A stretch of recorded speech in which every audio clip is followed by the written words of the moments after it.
और जनरेशन जब चेंज होती है तो थोड़ा सा उथल पुथल होता है, और उथल पुथल होता है तो थोड़ी जैसे एक लहर आती है समुद्र में, थोड़ा सा उथल पुथल होती है, वैसे एक उथल पुथल है बाकी।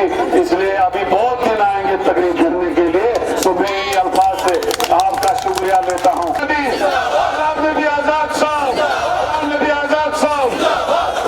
लोकर करेंगे, हम थोड़ा सा उनको आगे बढ़ाएंगे और नया जनरेशन को आगे लाएंगे। निगाह रसूल भी इतने नए भी नहीं है, दो बार सुन के आए हैं, न्यूज़ के बने हैं, उनका भी अपना अनुभव है, तो उनको हम सब जैसे कर रहे हैं सामने उनका विरोध करते हैं जो पब्लिक की मुखालिफ स्कीमें हैं, जिसमें लोग खुश नहीं, उसमें कांग्रेस पार्टी भी खुश नहीं, मैं और मेरे साथी भी खुश नहीं। जो काम बीजेपी लोगों के मुखालिफ करेगी उसके लिए हम सड़कों पे लड़ेंगे, चाहे 25 लाख वोटर्स को, गैर रियासती वोटर्स को ऐड करने की बात हो, चाहे रियासत को यूटी बनाने की बात हो, चाहे डेली वेजर्स को सड़कों पे दरबदर करने की बात हो, नरेगा के मुलाजमों को, NYC को, और जो PHE और दूसरे कैजुअल लेबर्स हैं, अस्पताल डेवलपमेंट फंड के लेबर्स हैं, इन सब के साथ हम लड़ाई लड़ेंगे और इस बीजेपी को स्टेट से भगाएंगे। तनाव कोई नहीं है, सब लोग चाहते हैं कि हम, सब नहीं, जो भी कैंडिडेट्स होते हैं वो चाहते हैं कि हम बने, तो ऐसा नहीं है, सारे हमारे भाई हैं, बनता एक ही है।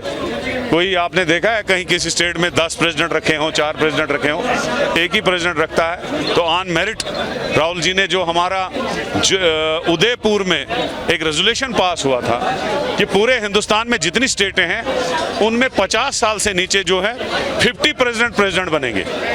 तो और दूसरा ये है कि मेरा 24 साल पुराना एक्सपीरियंस है पार्टी में, 3 इलेक्शन मैंने लड़े हैं और तीनों जीते हैं, 2 असेंबली के, 1 चेयरमैन का, और तीसरा ये है कि ऑल इंडिया जनरल सेक्रेटरी भी रहा हूँ, यूथ कांग्रेस में 10-15 साल काम किया है, ऐसा नहीं है कि कोई जूनियर हूँ मैं। वो सारा मेरिट देख के पार्टी ने मेरा डिसीजन लिया है, और मैं सोनिया गांधी जी का, राहुल गांधी जी का, और खुसूसन गुलाम नबी आज़ाद साहब का, रजनी पाटिल जी का बहुत बहुत शुक्रगुजार हूँ। जो मुझे जिम्मेवारी मिली है उस पर इंशाल्लाह उतरूँ, लोगों की उम्मीदों पे मैं उतरने की पूरी कोशिश करूंगा। हम तो पार्टी के कुर्सी पे बैठे हैं, और कुर्सी पे बैठ के हमारा ये रहेगा कि कांग्रेस पार्टी को मजबूत करे, और ताकि कांग्रेस पार्टी यहाँ 50 से ज्यादा सीटें ले और अपना चीफ मिनिस्टर बनाए, अपनी कैबिनेट बनाए, और यहाँ के लोगों को जो दुख मिले हैं, दर्द मिले हैं, उनकी मरहम पट्टी करे, और जो काम पहले आजाद साहब के दौर में कांग्रेस ने किया है वो काम आगे बढ़ाएं। शुक्रिया। आज का दिन हमारे लिए बहुत महत्वपूर्ण था। एक तो राजीव गांधी की 78वीं जयंती थी, और उसके उपलक्ष्य में हमारे जो नए अध्यक्ष बने हैं वो आज चार्ज ले रहे थे, तो उसके अनुसार हम प्रोग्राम कर रहे थे। तो हमारे सभी वरिष्ठ नेता, आपने देखा होगा, सभी वरिष्ठ नेता स्टेज पे थे, तो उस उपलक्ष्य में मैं कार्यकर्ताओं का सम्मेलन लिया था। बिल्कुल वो ख़त्म, हम 2 साल से जिसकी कोशिश कर रहे थे, जिस कोशिश में हम जुड़े थे, वो तनाव ख़त्म हो गया है।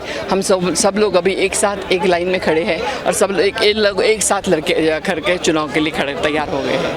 तो मैम क्या वजह है कि कुछ लोग जो है वो इस्तीफे दे रहे हैं? इस्तीफे कांग्रेस से नहीं दे रहे हैं, वो सब आपके थ्रू हमें समझ रहा है। हमें किसी ने भी इस्तीफा नहीं दिया है आज तक, आपके थ्रू हमें समझ रहा है। हमें किसी ने एक लाइन का भी इस्तीफा देने का दिया नहीं है, और वो हमें अंदर चैनल से हमें बात कर रहे हैं।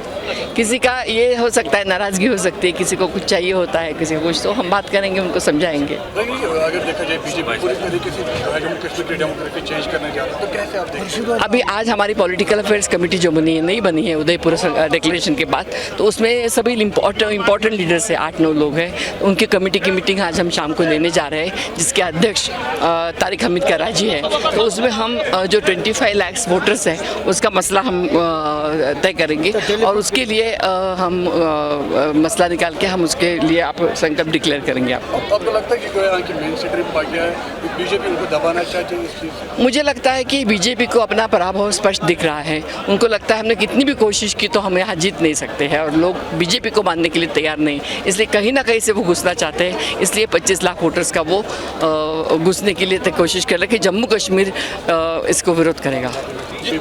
जॉब्स तो मैंने अभी जैसे बताया, जॉब की तो ऑल टाइम हाई बेरोज़गारी यहाँ पे है।